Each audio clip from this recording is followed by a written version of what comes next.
Le premier, c'est le lien très fort de notre vision et de nos pratiques avec, avec les principes du vivant, avec la permaculture, avec toutes ces notions-là, en fait, qui sont pour nous essentielles.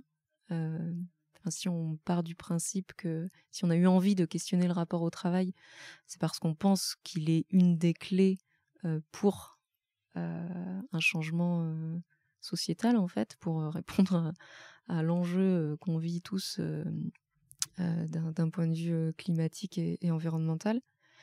Il y a ce côté-là dont j'avais envie de parler. Et il y a aussi le côté politique, en fait, de tout ça, au sens noble du terme. J'aime bien le préciser parce que sinon, il y a des personnes qui vont tout de suite couper en disant « Ouais, mais la politique… » Et non, le sens politique au sens vie de la cité, en fait. On est tous des citoyens. Pour nous, c'est pas normal de déposer son habit de citoyen en rentrant au travail, en fait. Et je trouve ça absurde d'aller s'engager dans des actions sociétales et environnementales le soir sur du bénévolat pendant les vacances, si au travail on mène des actions qui sont destructrices pour le vivant, en fait. Et nous, le parti qu'on a pris, c'est d'essayer de changer ce rapport-là au travail. Alors, c'est changer de travail, c'est voir le travail autrement, c'est fonctionner autrement, fonctionner de manière plus humaine au travail. C'est plein de choses, plein de solutions. Mais en tout cas, on est assez convaincus qu'il faut en passer par là pour un vrai changement sociétal, en fait. Et ça, c'est politique. Et je crois que c'est le rôle de tout le monde, en fait. Et qu'au travail, on doit poser cette question-là, que la politique, c'est pas que la question des élus, c'est pas que dans les collectivités que ça se règle, c'est pas que les dirigeants d'entreprise, c'est tout le monde, en fait. Bonjour et bienvenue dans ce nouvel épisode d'Esprit de coopération. Je suis Claire Giraudet et je vous emmène chaque mois à la rencontre d'une personne inspirante qui insuffle l'esprit de coopération autour d'elle. Ce mois-ci, de nouveau, j'ai le plaisir d'avoir à mon micro un duo.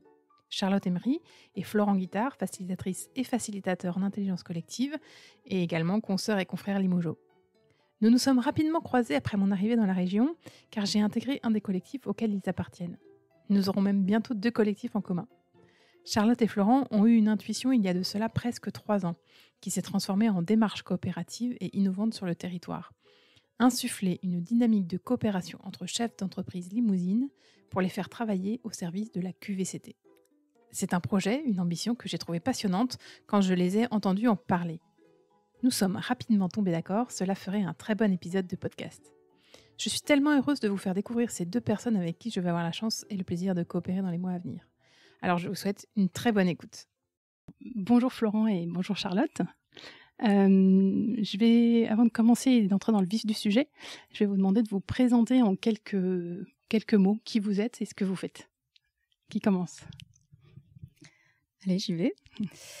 Donc, je suis Charlotte et j'accompagne les organisations à améliorer leurs conditions de travail et leur manière de fonctionner ensemble de manière globale et en utilisant des pratiques d'intelligence collective. Bonjour, donc moi c'est Florent Guittard, tout comme Charlotte, mais sauf que c'est Florent.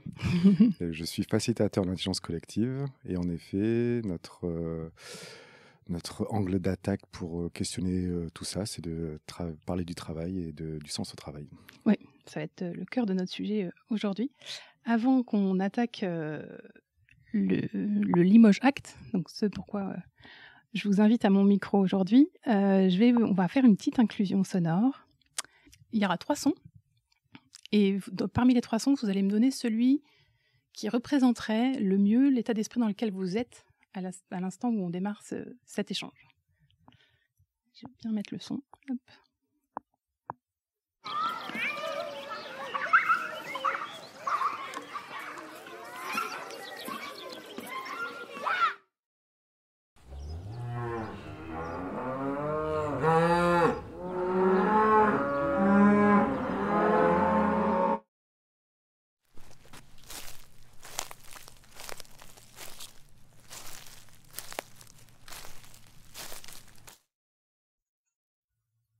Voilà pour les 3 sons.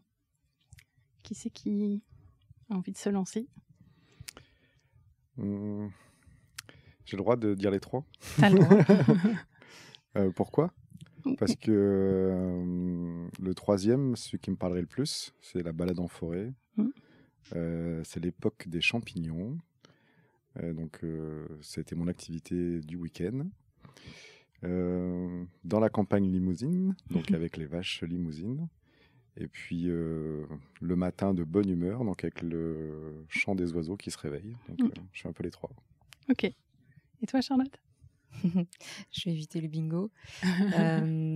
Moi, c'est le 3 qui me parlerait vraiment le plus sur à la fois côté balade en forêt et ça m'a bien évoqué le fait de défricher. En fait, là, j'avais l'impression de marcher sur des fougères, etc., d'être un peu dans la jungle. Et après, je peux pas m'empêcher de rire aux deux parce que ça allie mes racines normandes et le Limousin avec le point commun qui est la vache. Voilà. Effectivement, j'ai volontairement mis des meuglements de vache puisqu'on va parler donc du Limoges Act, de Limoges, du territoire limousin. Donc je ne pouvais pas me passer de ce clin d'œil. Et avant d'entamer le sujet de Limoges Act et de tout ce que ça sous-entend, ce que ça a créé sur le territoire, je démarre toujours mes échanges avec mes invités avec une question. Parce que vous êtes facilitateur en intelligence collective, donc vous êtes témoin de coopération régulièrement dans votre vie professionnelle. Et j'aimerais savoir ce que vous ressentez quand vous êtes témoin d'une coopération on va sous-entendre qu'elle se passe bien. Et qu'est-ce que vous ressentez? Quelle est l'émotion qui vous envahit, qui vous traverse? Moi, je l'ai ressenti là, ça se voit sur mon visage, même si ça s'entend peut-être aussi. C'est un grand sourire qui monte, en fait. C'est de l'énergie positive qui vient avec un sentiment J'ai souvent ce sentiment-là avec des groupes, en fait. L'émergence de quelque chose, on se dit « Waouh, c'est chouette et c'est puissant ». Et voilà, c'est un mélange de plusieurs sentiments positifs, en fait, de la satisfaction, de la joie. Voilà, quelque chose qui fait sourire spontanément, quoi. Un joyeux mélange. Ouais. Ok. Florent? Moi, je dirais celui de la fierté. Puis d'autres, mais souvent, quand j'entends des témoignages ou des feedbacks, ou quand on fait des métas sur les séances, les retours des personnes qui nous disent ah oui, mais en fait, tout le monde devrait fonctionner comme ça, la société devrait fonctionner comme ça, et que ça ouvre des perspectives et que ça ouvre des portes, finalement. Ouais, je crois que le sentiment le plus fort, c'est celui d'être fier de réussir à créer des montées en conscience comme ça. Ouais, vous rejoignez les sentiments qui sont le plus souvent cités dans les échanges, c'est la fierté et la joie. Donc on est complètement dans ce qu'on a déjà entendu. Et je suis contente de le réentendre à chaque fois parce que mon idée, c'est aussi ça, c'est de montrer que la coopération, ça peut être extrêmement joyeux et rendre fier. Rendre fier ceux qui provoquent ce moment, mais rendre fier aussi les participants. J'imagine que vous avez des retours aussi dans ce sens-là, de gens qui disent ouais, on est fiers de ce qu'on a fait parce que de ce qu'on a produit ensemble. Vous l'entendez aussi, ça? Oui, on entend la fierté, on entend le fait aussi qu'on ne pensait pas qu'on aurait fait ça, qu'on aurait pu réussir à produire collectivement ça. Et ouais, ça, c'est une surprise positive, en fait. Alors, on va parler du Limoges Act. Là, comme ça, dit comme ça, je pense que tout le monde se pose la question de savoir ce que c'est. Donc, est-ce que vous pouvez nous expliquer ce que c'est le Limoges Act? Oui, on peut. Est-ce que vous accepteriez de nous l'expliquer? Ouais, c'est plein de choses. C'est plein de choses concrètes et c'est aussi un concept, un projet en expérimentation. Déjà ACT pour ACT, amélioration des conditions de travail. C'est de là que ça vient. Et ACT pour le côté engagement aussi. On prend un engagement tous ensemble. Donc ça nous parlait de poser ça. Et puis Limoges parce que c'est sur ce territoire-là Alors Limoges au sens très large, hein, on ne s'arrête pas aux frontières administratives, bien évidemment, mais on a envie d'avoir un impact sur le territoire à travers un questionnement sur le rapport au travail et à travers l'amélioration des conditions de travail dans les entreprises au sens très large, hein, les organisations au sens large, qu'elles soient institutionnelles, que ce soit des collectivités, que ce soit des entreprises, petites, moyennes, grandes, peu importe, ce qui compte, c'est le lien entre celles-ci. Donc Limoges Act, c'est plusieurs choses. C'est un parcours d'accompagnement à la qualité de vie et conditions de travail, en fait, de sensibilisation, se poser les questions pour des managers de leur rapport au travail, de leur posture managériale. Donc c'est un accompagnement sur le temps long pour prendre le temps en fait de se poser les bonnes questions et de définir une intention de changement en fait de son organisation. C'est aussi c'est un collectif de managers. En fait, on n'a pas envie de faire ça uniquement au sein des entreprises. L'idée, c'est que les dirigeants d'entreprise, les responsables, les managers, les cadres intermédiaires puissent en discuter entre eux. Donc il y a cette notion de communauté qui rentre en jeu. Et puis c'est aussi un collectif de salariés au final, parce que l'objectif c'est bien de transformer après avec les salariés. Ça se fait par deux moyens. Ça se fait par des accompagnements en interne en fait qui sont construits sur mesure au sein des entreprises avec l'ensemble des équipes, et ça se fait par des rencontres entre les salariés de ces différentes entreprises. Donc peu importe le secteur, l'idée c'est que les salariés se rencontrent pour parler des sujets de la qualité de vie et conditions de travail, pour parler de leur charge mentale, pour parler de l'équilibre vie pro vie perso, avec pour objectif des montées en conscience, en compétences, des changements individuels, collectifs au sein de l'entreprise et l'idéal, c'est collectif au sein du territoire. Au sein du territoire, oui, parce que quand on parle Limoges Act, vous parlez de QVT, qualité de vie au travail, mais vous avez aussi introduit cette notion de QVTT, territorial. Vous avez ajouté le T de territorial. Est-ce que vous pouvez nous en dire un peu plus sur ce que vous mettez derrière ce QVTT ? Florent, peut-être ? Oui. C'est un concept qu'on a travaillé en intelligence collective avec le collectif des Limoges Actés, son petit nom. C'était de construire quelque chose de local et d'identifier en fait que ce qui se passe sur un territoire est propre au territoire, et que le concept derrière tout ça, c'est se questionner sur le travail. Ok, ça c'est la base de notre travail. Mais on considère que le salarié il est citoyen et que le citoyen est salarié. Et c'est cette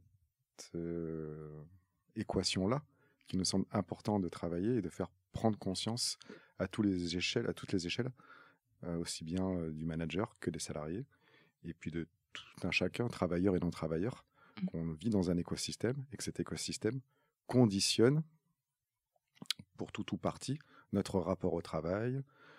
Un exemple tout bête, c'est le matin, quand on embauche, on doit réveiller nos enfants, on doit les amener à l'école, faire des courses, et tout ça conditionne notre implication dans le travail, notre façon de travailler, notre façon de prendre des décisions, et qu'on ne peut pas se contenter seulement de traiter les questions de QVCT en interne, c'est très bien de le faire, mais on ne peut pas se contenter de faire que ça si on met un voile sur le en dehors du travail.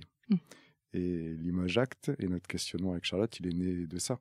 C'est qu'avant tout, on se questionne sur son rapport au travail, sur sa façon de travailler, sur sa manière de travailler, et que cette manière de travailler, elle est en partie liée à l'endroit où on vit et les interactions qu'on peut avoir en fait avec le tissu local. Notre proximité ou pas avec des commerces, des moyens de locomotion, des moyens de déplacement. Et tout ça, en fait, c'est un tout. Donc oui, le QVTT, c'est presque le TT de tout, en fait. C'est ça, presque. C'est de tout terrain. Donc c'est la qualité de vie au travail territoriale. Ok. Comment vous êtes arrivé à vouloir proposer ce genre de choses ? à des top managers du territoire? Comment ça vous est venu? Est-ce que c'est une demande de leur part? Est-ce que c'est vous qui avez initié le truc? Comment c'est arrivé? Non, ce n'est pas une demande de leur part. Déjà, soyons clairs. Ça aurait pu? Ça aurait pu, ouais. Ça a été construit avec quelques-uns quand même. C'est le fruit d'une longue histoire, de longues discussions. Tous les deux, on travaillait historiquement et on travaille toujours encore en partie dans le secteur du tourisme où on a accompagné à la fois sur le côté plan de développement des compétences et logique RH de structures qui vont de 1 à 60 salariés mais qui ont des problématiques de multisites et beaucoup ces dernières années de problématiques de fusion de structures. Et malgré le fait qu'on ait essayé d'accompagner au mieux, on a vu plein d'injonctions, on a vu plein de choses se faire de manière assez dramatique humainement. Et on travaille aussi dans un organisme de formation et on s'est rendu compte que les formations de 2 jours, c'est pas suffisant, clairement, pour mener des transformations individuelles et encore moins collectives, en fait. Donc, tous ces facteurs-là, associés au fait qu'on soit sur un territoire où on trouve qu'il y a un terreau propice, en fait, d'une part à la coopération et d'autre part, c'est une petite échelle, en fait. Limoges, c'est une grande ville qui n'a pas les inconvénients d'une grande ville. C'est un jugement de ma part, mais je l'assume. Et on s'est dit qu'il y avait un terreau propice, en fait, à mener des actions collectives. Et donc, en discutant petit à petit, on s'est dit, d'une part, qu'il fallait proposer quelque chose de territorial, d'autre part, qu'il fallait proposer quelque chose sur du temps long, de sortir des 2 jours, de sortir des one-shots, en fait, accompagner les entreprises sur plusieurs années, en ayant cette vision à long terme. Le troisième constat, c'était de rompre l'isolement des dirigeants et des managers, parce qu'on en a beaucoup vu, on nous a beaucoup dit, en fait, on se sent tout seul, pour peu qu'en plus on ait soit des élus, soit un conseil d'administration au-dessus, on est un peu entre le marteau et l'enclume, en fait. Donc on a besoin d'en parler ensemble, de créer cet espace collectif pour discuter. Et la dernière chose, c'était aussi de revoir les pratiques, en fait, les manières. On veut plus former, on veut pas former de manière descendante, en fait. On revoit les pratiques pour que ce soit co-construit et pour montrer que d'autres manières de faire et de travailler et d'apprendre sont possibles. Et puis partir aussi de la réalité, j'imagine, des gens que vous accompagnez pour co-construire en fonction de leurs besoins et de leurs attentes et de leur réalité de manager, quoi. Alors, de manière très pratique, combien vous avez accompagné ou vous accompagnez encore de managers et quelle typologie, si vous ne pouvez pas donner de nom, mais quelle typologie d'entreprise vous avez dans ce collectif? Il y avait environ 8 entreprises au démarrage, de tout secteur d'activité, de toute taille, de tout statut et de tout marché. Ça allait du digital à l'industrie, en passant par la culture, le loisir, et puis des équipes de moins de 10 personnes à des équipes beaucoup plus importantes. D'accord. Statut EPIC, ASSO, public, SARL. En fait, on ne s'est pas du tout cantonné à voir les entreprises qui se ressemblent. On est plutôt allé chercher des entreprises emblématiques du territoire. D'accord. Et notre objectif, c'était un peu ce que disait Charlotte, et puis ta réaction, c'était de les faire construire ensemble leur projet d'innovation managériale ou de qualité de vie au travail. Et donc nos outils, nous, c'est l'intelligence collective. Et on ne traite pas, entre guillemets, directement du marché ou des produits ou de leur clientèle. On traite de leur façon de produire ensemble, de créer ensemble et d'avoir des idées ensemble et de travailler ensemble. Donc peu importe en fait la taille, le marché, les clients de l'entreprise et son statut. Et j'imagine que derrière ça, il y a aussi l'idée de leur faire expérimenter ce vers quoi vous voulez les faire tendre ensuite dans leurs entreprises. J'imagine que c'est ça aussi la démarche. Ouais, c'est le gros de la démarche, je dirais, en fait, c'est de montrer déjà, enfin de montrer pas de manière descendante, mais en faisant vivre d'autres manières de fonctionner. Et c'est ça qui est assez génial en fait et qui est très satisfaisant en voyant des personnes évoluer dans leur posture, dans leur manière de faire.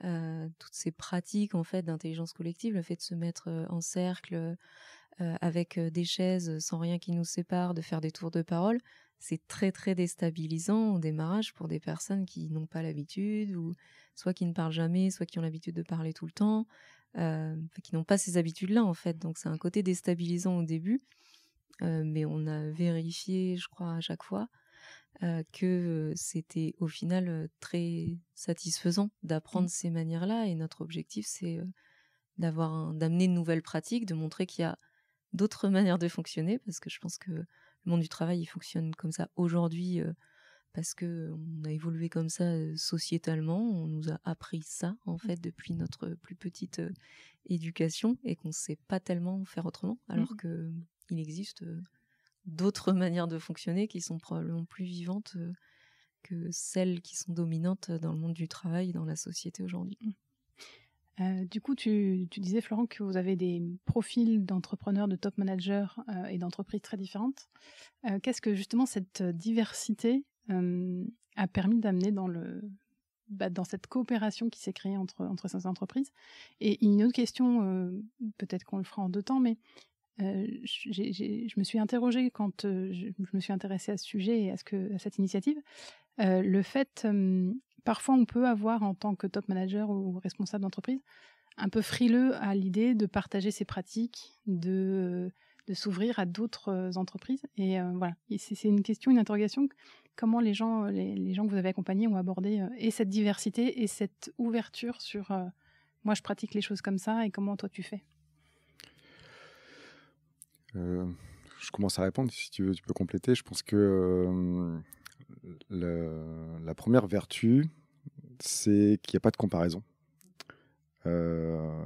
Puisqu'il n'y a pas le même marché, pas les mêmes, il n'y a pas de comparaison entre eux. Et ce qui crée en quelque part en fait cette envie de travailler ensemble, c'est aussi le lien au territoire. Et ce sont les méthodes d'intelligence collective qu'on a mis en place, qui sont en fait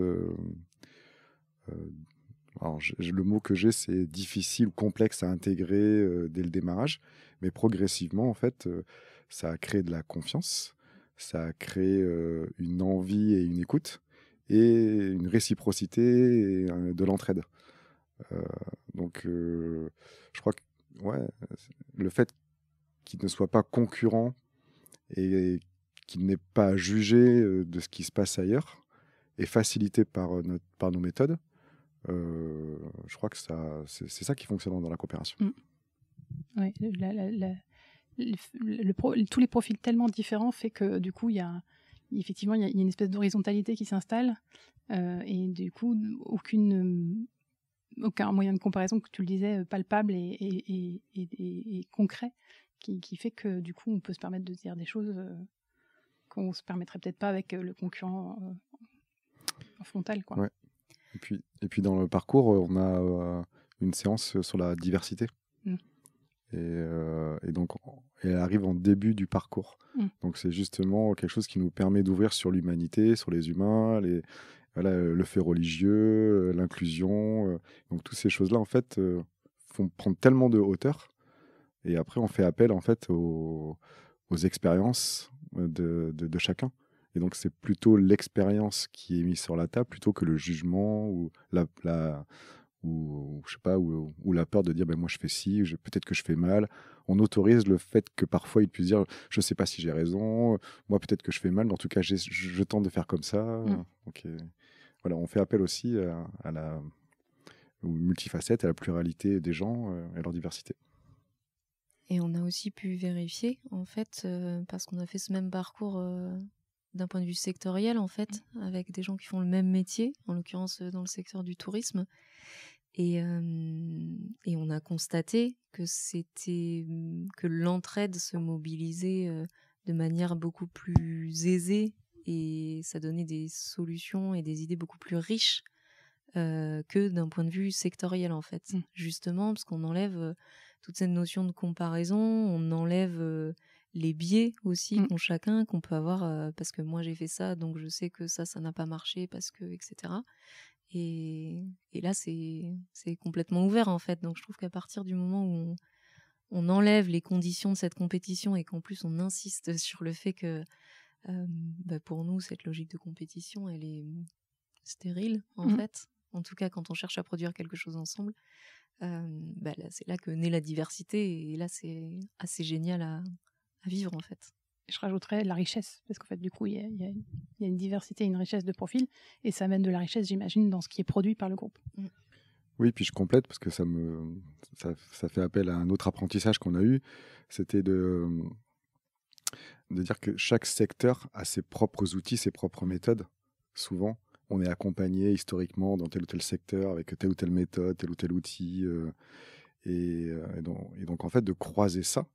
Dans le tourisme, c'est plutôt comme ça. Dans le numérique, c'est plutôt comme ça. Dans le loisir, on a des formations historiques ou des modes de fonctionnement dominants.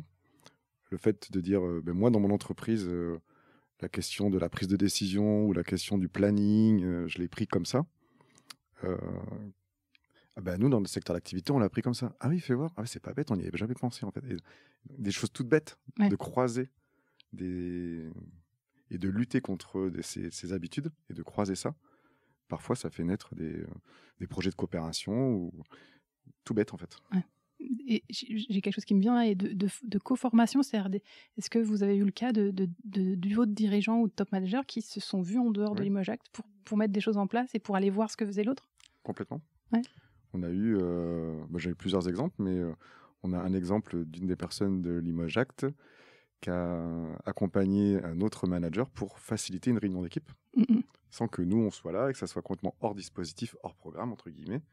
Mais c'était naturel que ça soit fait. Et on a été informé que ça s'est fait. Et le collectif également.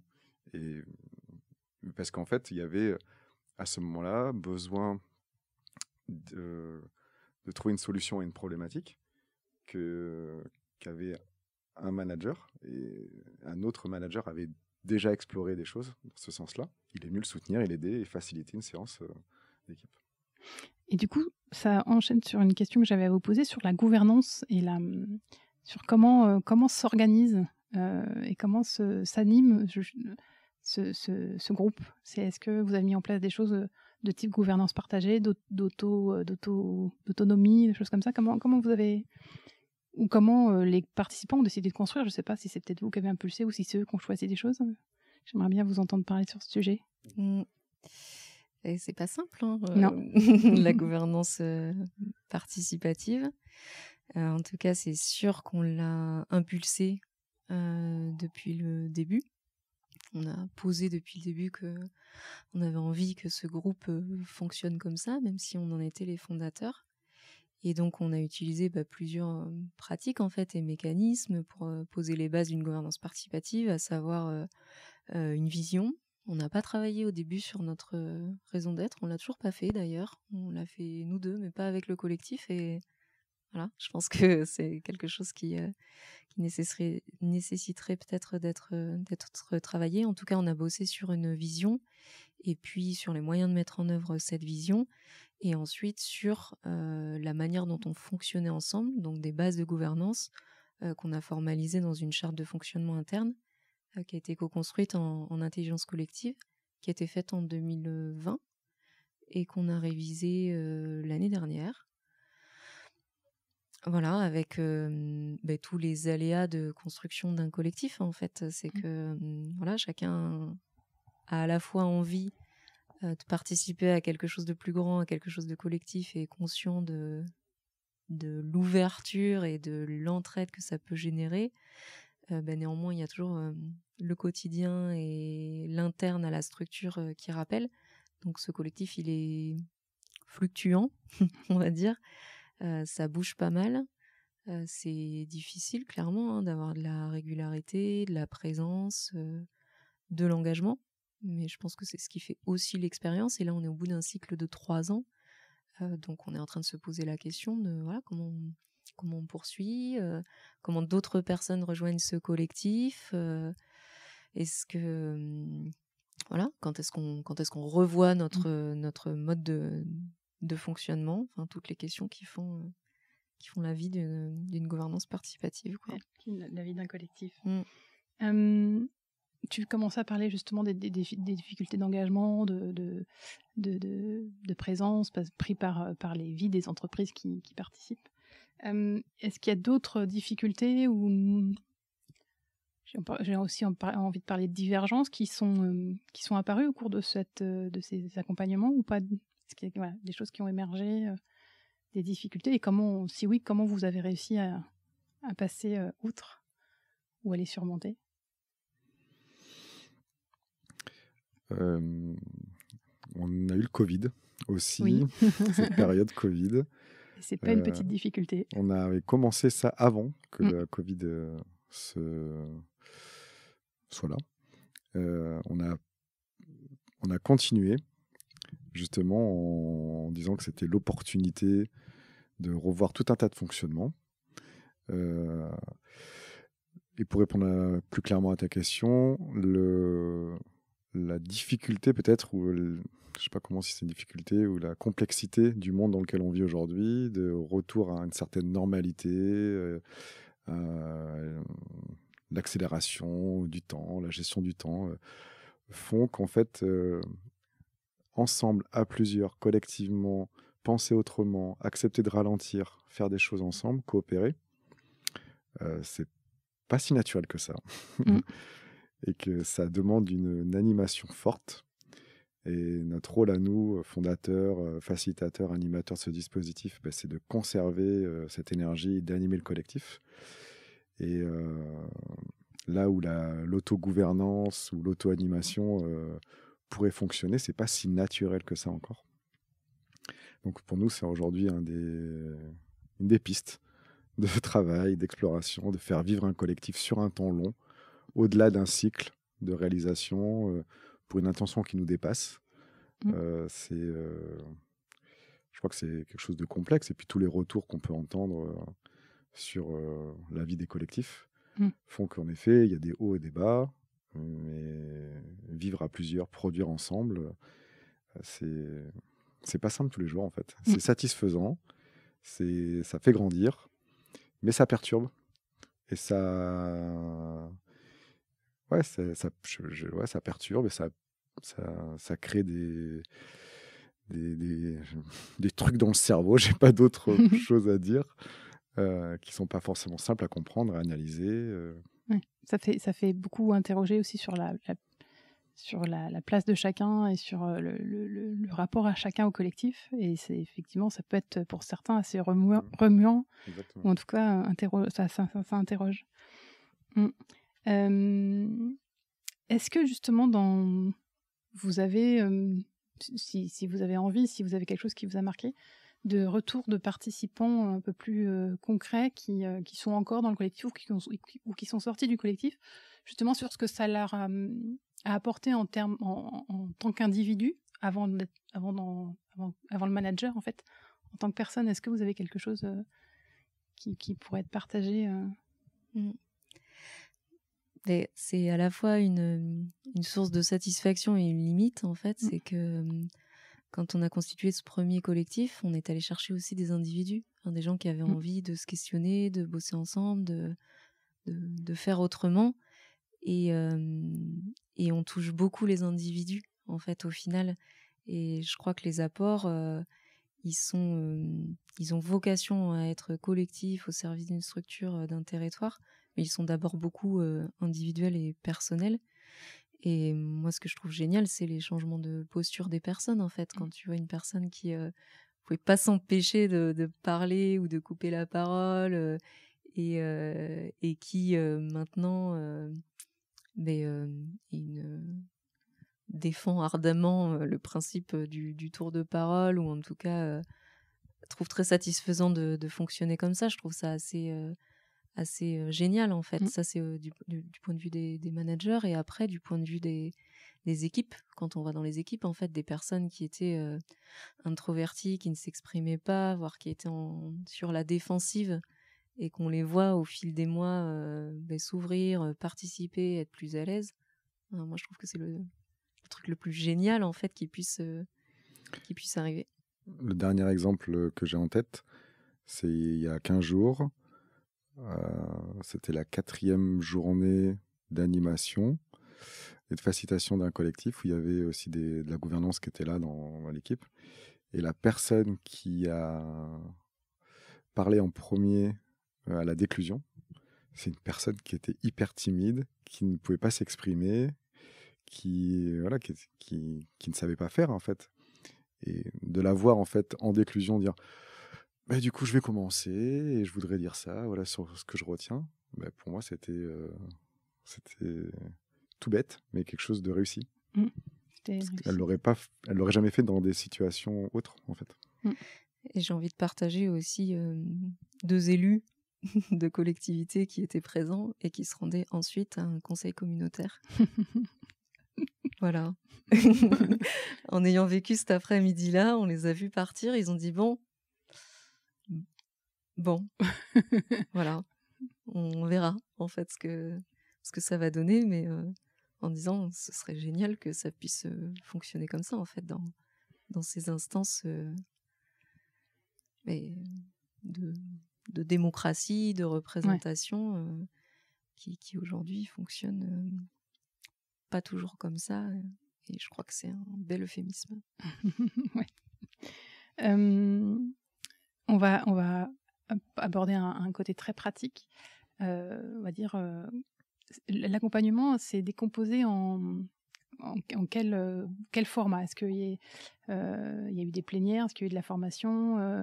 Quel rythme vous avez eu? Enfin, voilà, je voulais aborder un peu les questions un peu pratiques pour que ceux qui éventuellement auraient envie de rejoindre le collectif puisse comprendre un peu ce que ça sous-entend en termes logistiques, pratiques. Je commence et puis donc le parcours des managers, des directeurs, direction, top management, responsables, c'est un parcours d'1 année. Grosso modo, on est sur 8-9 mois, avec un rendez-vous par mois qui alterne présentiel et distanciel, et coaching individuel. D'accord. À travers ce parcours-là, dès le démarrage, on permet aux participants de trouver une intention managériale, de transformation, d'accompagnement. Et toutes les séances, collectives et individuelles, sont là pour nourrir cette intention. Et donc ça, c'est vraiment la première année, une année de sensibilisation, une année de formation et d'accompagnement sur la montée en conscience de l'intelligence collective et de la qualité du travail territorial à travers en fait plusieurs rendez-vous sur 1 année. Ensuite, il y a la possibilité de faire des formations et des en intra-entreprise. Soit pendant cette année du parcours, soit après, avec l'idée qu'une fois que le top management est sensibilisé, a compris, a travaillé l'intention, on peut diffuser et s'aimer tout ça dans les équipes, l'intelligence collective et la QVCT, au service soit de l'intention du manager, soit de l'intention de la structure. Et là, c'est des formations en fonction de la commande et de l'envie. Ça peut être une formation de 2 jours, une formation de plusieurs jours étalée sur 1 année. Et la 3e chose qui nous tient à cœur et qui est vraiment la marque de fabrique, c'est les rencontres entre les salariés des différentes structures, où là, en fait, on permet aux salariés de se rencontrer sur leur temps de travail. Là, c'est important. C'est pas en dehors du temps de travail. C'est pas un truc en plus, quoi. C'est pas un truc en plus. On pose pas une récup, on prend pas une journée de RTT. C'est pendant son temps de travail. Les salariés se rencontrent sur des sujets du travail. On en a mené 4 aujourd'hui sur la sensibilisation à la qualité de vie au travail territorial. Donc permettre aux salariés de Limoges et des entreprises du Limoges Act d'identifier des actions qui pourraient favoriser la qualité de vie au travail territorial. Une autre sur l'équilibre vie pro et l'équilibre vie pro, vie perso, la charge mentale. Et là, on est en train de programmer sur l'éco-responsabilité. Donc, et c'est ces endroits-là qui sont pour nous hyper important. Pas que ça reste qu'au niveau du top management, mais qu'on permette que ça soit assez concret et visible aux salariés de voir que l'entreprise, le territoire, le manager, les collaborateurs font ce qui est pour nous important, se questionnent sur leur travail et leur rapport au travail. Et s'emparent du sujet. Quitte à interpeller le manager parce qu'ils ont, eux, relevé quelque chose d'important qui n'a peut-être pas été pensé par le manager. Complètement. Et dans nos méthodes, toujours d'intelligence collective, c'est pas le manager qui propose et les salariés qui sont soumis à trouver une solution. On pousse même le trait à pas dire qui vient de quelles entreprises, qui est manager. Voilà, c'est vraiment des rencontres entre salariés. On ne sait pas qui est le manager de qui. Et nous, c'est une certaine satisfaction là aussi de ne pas faire le sempiternel tour de table, qui fait quoi, de faire complètement autre chose. Et la production, on est enrichi. Oui, complètement. C'est la puissance de l'intelligence collective, c'est-à-dire que tu sois juste l'agent d'accueil ou le top manager, de toute manière, tu as des choses à dire sur la vie de l'entreprise et sur comment on vit dans cette entreprise. Donc,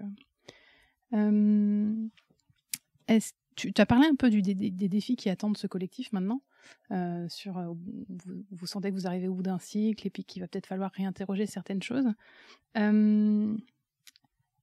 Justement, donc, tu parlais que vous n'avez toujours pas partagé une raison d'être et est-ce qu'il y a des choses quand même qui commencent à émerger? Est-ce que des projections qui commencent à se faire ou vous n'en êtes pas du tout là pour les prochains mois ou prochaines années? Si, les projections, elles sont là. Hein. On a établi une vision qu'on avait mise à l'horizon, je me souviens plus, dans 1 an, dans 2 ans. Enfin, on y est déjà, en fait. Comme toujours, quand on réalise une vision, on est optimiste. Donc, évidemment, tout n'est pas réalisé. Donc, on poursuit là-dessus, en fait. L'idée, c'est de continuer à alimenter cette dynamique collective de managers pour réduire l'isolement, favoriser l'entraide, se poser des questions et aller vraiment beaucoup plus loin que l'échange de cartes de visite où on fait une action ensemble. En fait, on se parle entre humains en enlevant le costume. De vraiment continuer à pousser avec les équipes, en fait, et peut-être de rentrer directement par les équipes, en fait, si certaines organisations ou entreprises sont intéressées, on peut débroussailler, en fait, d'abord avec les équipes avant de rejoindre le collectif. Je pense que justement, il y a plusieurs manières aujourd'hui de faire collectif ensemble, donc de continuer à pousser tout ça. Nous, on a envie d'apporter aussi beaucoup d'inspiration, en fait, et de nos réflexions sur les manières de travailler, sur d'autres manières de penser, sur le rapport au travail versus notre impact écologique, les transformations sociétales. Envie de pousser toutes ces choses-là, en fait. Donc le collectif, il a vocation à se poursuivre, en fait, à se consolider d'une part et à s'agrandir vraiment d'autre part, et puis à revoir, en fait, à définir cette raison d'être ensemble, à revoir cette vision pour qu'on fasse aussi avec les gens qui arriveront. Justement, ma question, c'est s'il y a quelqu'un qui veut vous rejoindre aujourd'hui, c'est toujours possible et il sera le bienvenu, j'imagine, même s'il prend le train en marche, j'ai envie de dire. Oui, on a besoin de 109, on a besoin de faire grandir, et on ne veut pas que ça soit de l'entre-soi. Donc oui, bien sûr. Il ne prend pas forcément le train en marche, puisqu'en fait c'est une communauté. La communauté, elle est là aussi pour inclure. Et ce qu'on veut trouver, c'est un nouveau groupe qui intégrerait le parcours. Et puis peut-être fonctionner un peu en effet promo. Il y a la promo 1 qui s'est lancée, qui a aujourd'hui plusieurs mois d'existence, une promo 2 qui pourrait se lancer, et puis des séances d'entraide, de co-développement qui pourraient en fait permettre du lien et de l'échange entre ces promos. Et dans les perspectives aussi, donc de faire grandir, d'avoir du sang neuf, c'est aussi d'imaginer un événement. Un événement qui parle du travail, qui parle de la qualité de vie au travail territorial, à travers la fabrique du changement qu'on est en train de travailler pour monter ça l'année prochaine, et qui devrait se matérialiser aussi dans un tiers-lieu, bâtiment 25 en fait, qu'on est aussi également en train de travailler pour pouvoir faire que les perspectives d'évolution de ce collectif s'inscrivent dans un événement à Limoges et se matérialisent dans un lieu, dans un tiers-lieu à Limoges. L'idée, c'est de construire j'ai tout de suite le mot système qui vient, un écosystème, donc avec effectivement un lieu, un événement, quelque chose qui soit peut-être un peu récurrent d'année en année, qui soit un peu un porte-étendard ou quelque chose de ce style-là, quoi. Oui. Ok. Aujourd'hui, on a construit un peu des rituels, en fait, avec les rencontres de managers tous les mois. C'est les 3e lundis de chaque mois, on sait quand c'est, on se retrouve souvent au même endroit et souvent on tourne. Et on sent qu'il y a besoin quand même de matérialiser ça, en fait, de savoir qu'on se retrouve toujours dans un endroit qui représente, en fait, qui est emblématique, d'avoir le côté rituel au-delà des pratiques qu'on a entre nous quand on se voit, quoi. Tout à fait. Et vous, alors du coup, vous êtes un duo de facilitateurs. J'ai envie d'aller vous interroger un peu sur votre coopération entre vous. Voilà, parce que j'ai eu l'occasion dans le précédent épisode de faire intervenir un duo de facilitateurs aussi de facilitatrices qui ont créé un jeu. Et donc j'ai beaucoup aimé les entendre parler de leur coopération. Est-ce que vous déjà vous voyez votre travail ensemble comme une coopération? Et si oui, comment ça se traduit? Comment vous la vivez au quotidien? Oui. Je ne m'attendais pas à une autre réponse, mais si tu peux développer. Je crois qu'on est complémentaires. Ouais. Je crois qu'on a des sensibilités similaires sur le fond,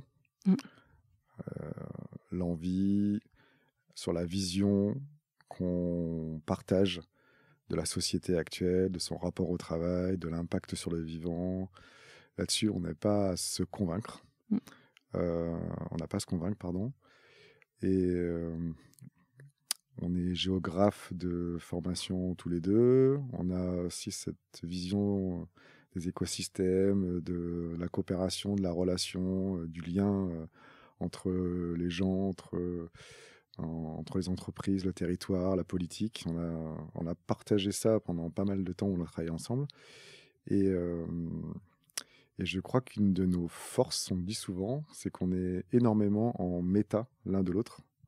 Et que dès le démarrage, quand on a commencé à travailler ensemble, à faciliter ensemble, à former ensemble des collectifs et des gens, on s'est tout de suite autorisé à dire t'as fait comme ça, ok, pourquoi, et à apprendre l'un l'autre de nos fonctionnements. Et je crois qu'aujourd'hui, on sait là où on est bon et là où on est moins bon. On sait qui doit prendre telle ou telle partie, soit de la facilitation, soit de la production, soit de là où on est le groupe par rapport à son appétence, ses convictions, ses forces naturelles en fait. Et on n'a plus à se poser de questions. Et donc notre coopération, elle fonctionne bien à ce niveau-là, je trouve, aujourd'hui. Mais je voudrais que tu complètes quand même. Ouais. Si tu as quelque chose à rajouter, Charlotte, vas-y. Moi, je pense que c'est en effet... c'est important pour nous de parler de coopération aux personnes en la vivant, en fait, en l'expérimentant.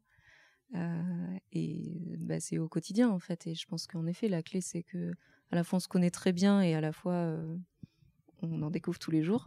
Je crois, on se découvre tous les jours. On fait beaucoup de méta, on parle beaucoup et on se rend compte, en fait, en facilitant, que déjà c'est hyper confortable de faciliter à deux. Enfin, on a les postures, on sait nos postures préférées. On a tendance à les privilégier, mais parfois on inverse aussi. On se met un petit peu en inconfort pour s'améliorer chacun sur nos points faibles. Et on nous fait remarquer souvent, et quand on discute avec les personnes qui travaillent seules ou qui facilitent seules, en fait, on se rend compte de la richesse que c'est de pouvoir avoir cet échange-là et déjà cette coopération à la base, en fait. Et voilà, on s'en rend compte et on se le dit et on s'en félicite, on va dire, au quotidien, parce que ça commence par là, quoi. J'ai une image, et je l'ai utilisée aussi, mais elle me revient là, donc je vous la partage, d'une danse, c'est-à-dire quelque chose qui est assez fluide. Du coup, vous vous connaissez suffisamment pour que vous marchiez pas sur les pieds, ou pour que y en ait un qui mène plus la danse que d'autres. Et ma précédente invitée comparait ça au tango, qui est une danse où chacun peut mener ça à son tour. C'est aussi ça, dans votre duo, il y a aussi des fois quelqu'un qui prend un peu le lead, l'un de vous qui prend un peu le lead parce que c'est une partie qui lui est plus confortable, dans laquelle il est plus à l'aise en posture, et inversement, ça se passe comme ça. Oui, je pense pas qu'on puisse dire qu'on prend le lead. Non, mais notre vocabulaire n'est pas là-dessus, mais en tout cas, on sait, par exemple, en fonction de la taille du groupe ou ce qu'on peut ressentir dans le groupe, on sait qui va prendre l'inclusion au démarrage. On sait qui va plus avoir la posture soit de la facilitation graphique par rapport à l'autre, quand on doit produire des choses face au groupe. Voilà, c'est assez naturel, si plus d'hommes ou de femmes, tout un tas de choses, ou des choses qu'on a pu entendre. Donc, ouais, c'est un tango, une valse. c'est fluide en tout cas. J'ai pas la bourrée limousine. En tout cas, ouais, j'entends la fluidité, moi. C'est à la fois très préparé, parce que quand on arrive avec un groupe, on sait exactement qui va prendre quoi, comment. On se pose beaucoup de questions, notamment au rapport homme-femme. On trouve ça riche, en fait, d'être un homme et une femme. Je pense que ça pose quelque chose de... Voilà, il y a les deux qui sont là. On se pose souvent la question, en fait, de qui est-ce qui commence à parler, la posture, etc., selon le groupe, en fait, parce que tout ça, ça parle. Oui. Et après, il y a quelque chose de très naturel et organique aussi, parce que dans la journée, s'il y en a un on sent que hop, il y a un petit coup de mou, ou là, je sens pas le groupe, soit on se check du regard et on le sait, soit on a besoin d'en parler un petit peu et on adapte assez naturellement, quoi. Et puis on est, pardon, parce que je pense qu'on pourrait parler beaucoup de ce sujet-là, ouais. mais c'est bien de nous avoir lancé là-dessus, Claire. C'est hyper intéressant, ne serait-ce que pour comprendre comment un duo peut fonctionner en dehors du duo de facilitateurs, mais comment je pense que ça peut parler à des situations bien plus diverses que le sujet du métier de facilitateur, en fait. Donc c'est intéressant. On a eu un retour, on a facilité un séminaire il y a 2 mois de ça, où il y avait un facilitateur dans le collectif, et il nous a fait un feedback, nous a demandé s'il pouvait nous faire un feedback, donc on a accepté, et son feedback était assez riche, parce que il a questionné énormément notre duo de facilitateurs, de facilitation, pardon, parce que lui, il facilite seul, il est facilitateur plutôt en interne, dans des groupes externes, mais il a une même socle de formation, et il a été vigilant au fait que ça soit 2 personnes qui facilitent notre équilibre et notre production, et c'était très très riche son feedback, parce que ça nous a bien nourris. Donc ça, c'était la première chose que je voulais dire. Et puis il y a une deuxième chose qui aujourd'hui est assez qui souligne pas mal notre mode de fonctionnement, c'est qu'on s'autorise, même face à un groupe, à faire une micro temps de pause, à échanger entre nous pour savoir en fait voilà ce qu'on ressent, et on ne se cache pas pour le faire. Et je crois que le groupe, il apprécie ça, en fait.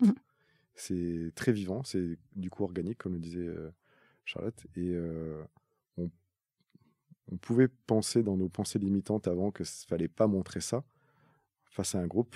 Et en fait, je trouve que c'est vraiment au contraire.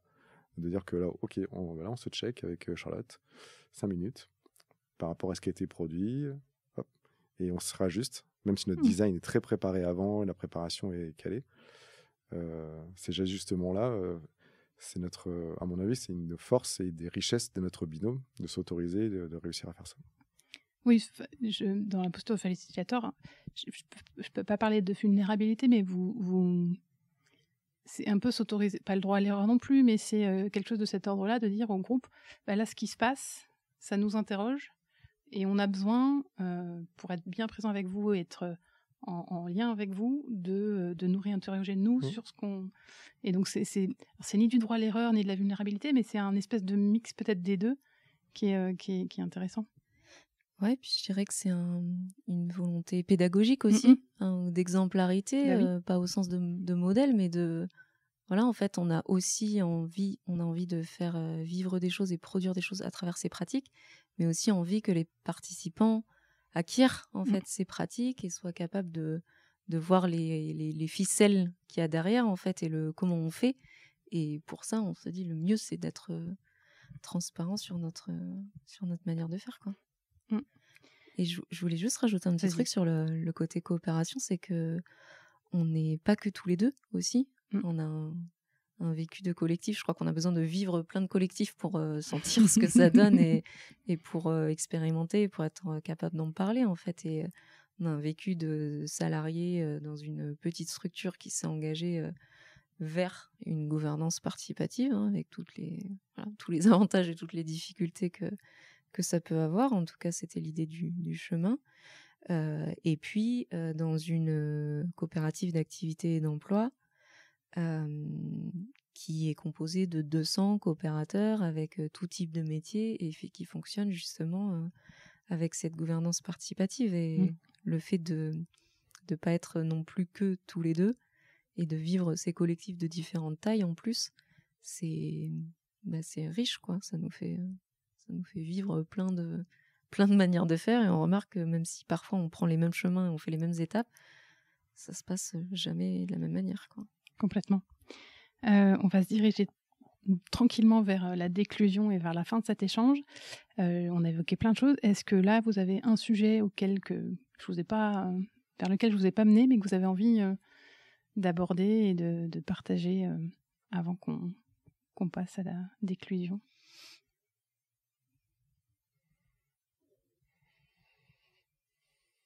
Alors, les auditeurs ne le voient pas, mais Florent parcourt les visuels qui sont sur les murs du bureau.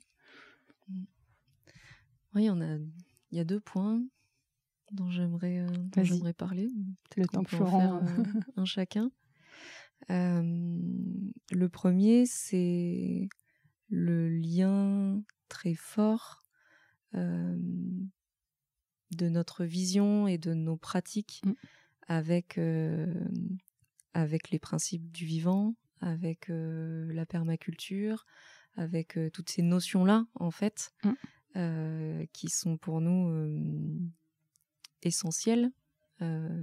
Si on part du principe que si on a eu envie de questionner le rapport au travail, c'est parce qu'on pense qu'il est une des clés pour un changement sociétal, en fait, pour répondre à l'enjeu qu'on vit tous d'un point de vue climatique et environnemental.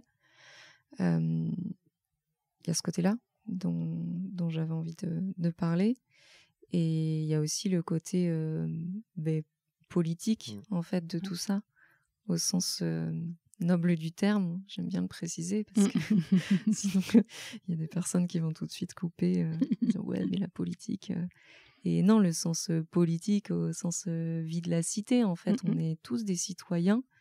Pour nous, c'est pas normal de déposer son habit de citoyen en rentrant au travail, en fait. Et je trouve ça absurde d'aller s'engager dans des actions sociétales et environnementales le soir sur du bénévolat pendant les vacances, si au travail on mène des actions qui sont destructrices pour le vivant, en fait. Et nous, le parti qu'on a pris, c'est d'essayer de changer ce rapport-là au travail. Alors, c'est changer de travail, c'est voir le travail autrement, c'est fonctionner autrement, fonctionner de manière plus humaine au travail. C'est plein de choses, plein de solutions. Mais en tout cas, on est assez convaincus qu'il faut en passer par là pour pour un vrai changement sociétal en fait. Et ça, c'est politique. Et je crois que c'est le rôle de tout le monde en fait. Et qu'au travail, on doit poser cette question-là, que la politique, c'est pas que la question des élus, c'est pas que dans les collectivités que ça se règle, c'est pas que les dirigeants d'entreprise, c'est tout le monde en fait. Et c'est parfait que tu en aies parlé parce que c'est des mots qui me sont passés en vous écoutant, mais j'ai pas retenu et je vous ai pas fait rebondir dessus, donc je suis ravie que tu en parles parce que j'avais effectivement permaculture et politique qui m'étaient venus au moment où vous parliez et je n'ai pas rebondi dessus, donc merci d'avoir complété en ce sens-là. Florent, toi, tu as quelque chose à rajouter ?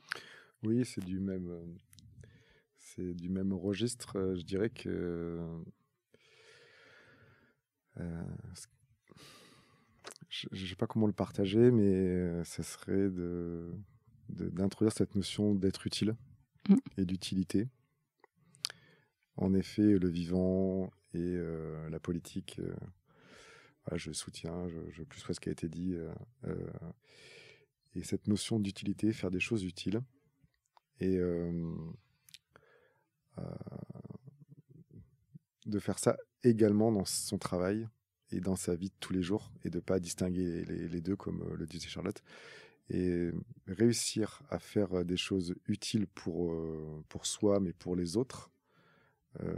Et c'est ça, pour nous, se questionner aussi sur son rapport au travail. Voilà, j'aimerais insister là-dessus et j'aimerais faire prendre conscience les gens et faire grandir chaque individu sur est-ce que ce que je fais, c'est utile et en quoi c'est utile et modélisant pour créer un futur plus vertueux. Voilà, quand on a des enfants, on se pose quand même pas mal cette question. Et même quand on n'a pas d'enfants, j'imagine. Mais voilà, je pense qu'il y a... alors, quand on est pessimiste, on peut dire le monde va quand même pas super bien et que c'est important, voire urgent, de se poser des questions et d'être utile. Quand on est optimiste, on se dit que voilà, on trouvera des solutions. Mais les solutions, faut pas les attendre des autres. En fait, il faut que les pouvoirs politiques, que les entreprises et que les individus coopèrent. Et s'emparent de tous ces sujets-là. Ouais.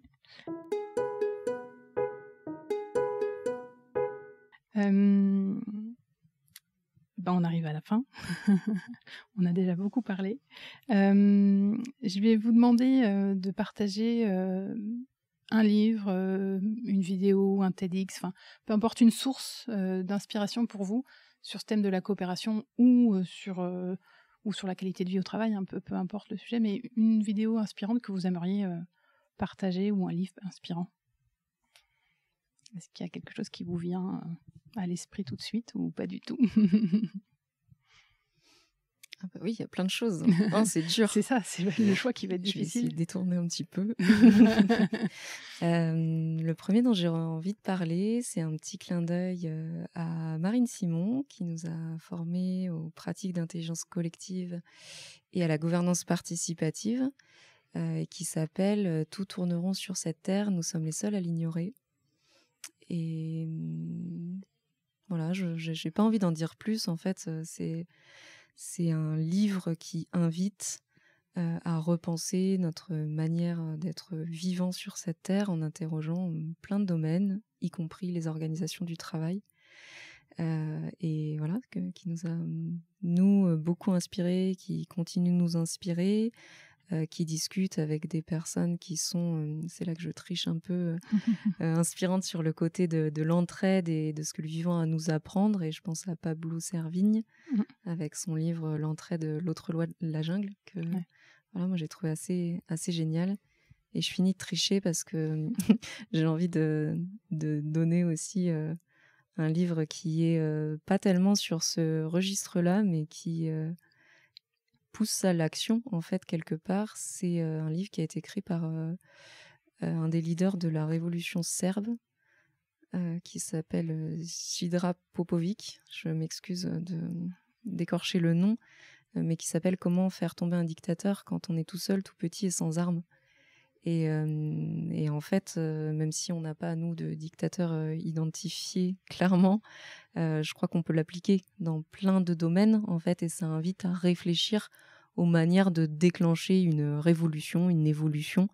Voilà, les manières de déconstruire un peu des manières de fonctionner qui sont nocives et surtout à construire l'avenir en fait. Et voilà, je trouve que c'est un livre qui pousse à l'action et qui moi m'a beaucoup inspirée. Ouais. Je me permets de dire que je mettrai toutes les références des livres, des auteurs et dans la description de l'épisode du podcast. Florent, tu veux partager quelque chose? Je crois que tout de suite il m'est venu Frédéric Laloux. Mais je pense que ça a déjà été cité dans d'autres podcasts je ne crois avec toi. Pas. En tout cas, ça me dit rien dans mes invités, donc vas-y. Ouais.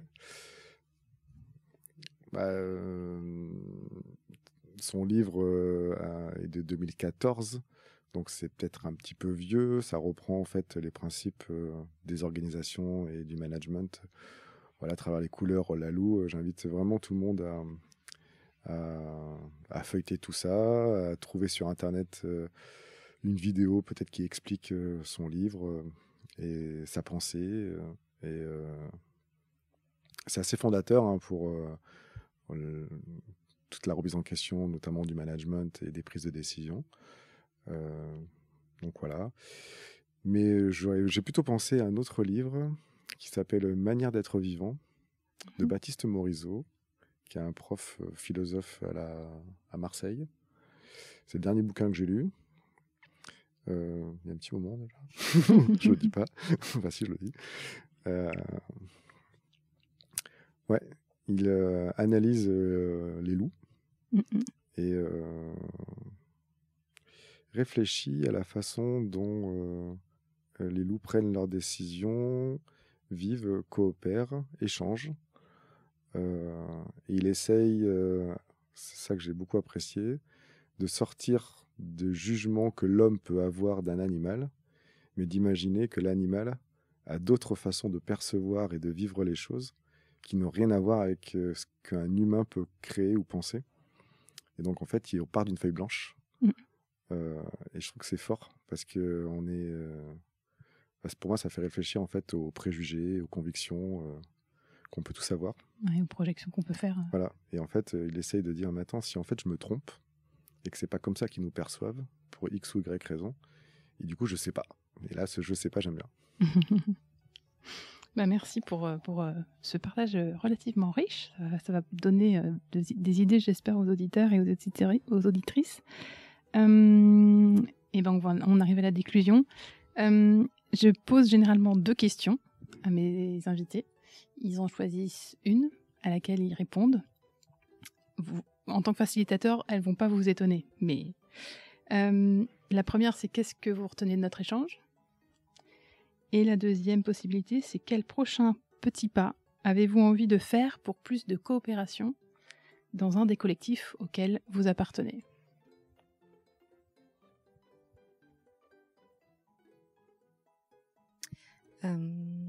Moi, je prends la première. Vas-y. Et ce que je retiens de cet échange, c'est l'utilité que ça a d'en parler parce que c'est pas évident. C'est clairement pas une évidence en fait, la coopération. Et je pense qu'il faut en parler. Nous, on a besoin d'en parler. On a envie d'en parler. Je trouve ça utile d'échanger dessus parce que c'est apprenant aussi en fait de faire cet exercice pour nous en fait d'en parler, de répondre aux questions, de se re-questionner sur sa manière de faire. C'est ça que je retiens en fait, l'utilité du partage et de la parole sur ce sujet. Et merci de nous donner cette opportunité et de la créer avec d'autres personnes aussi.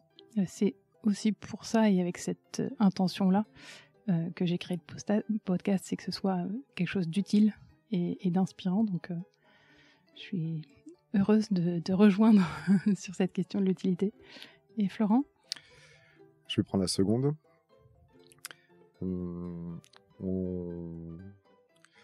va permettre à un collectif qu'on facilite de changer de posture et de leur permettre de faciliter des temps, prendre une inclusion et de faire ça en fait en méta et en feedback après pour comprendre ce qui s'est passé. Et C'est quelque chose qu'on n'a pas forcément proposé. Et là, on a un collectif qu'on a suivi depuis 3 ans, qui est assez mûr, qui nous le demande pas forcément, mais qui le sous-entend, de pouvoir monter un petit peu aussi en compétences en matière de facilitation et d'intelligence collective.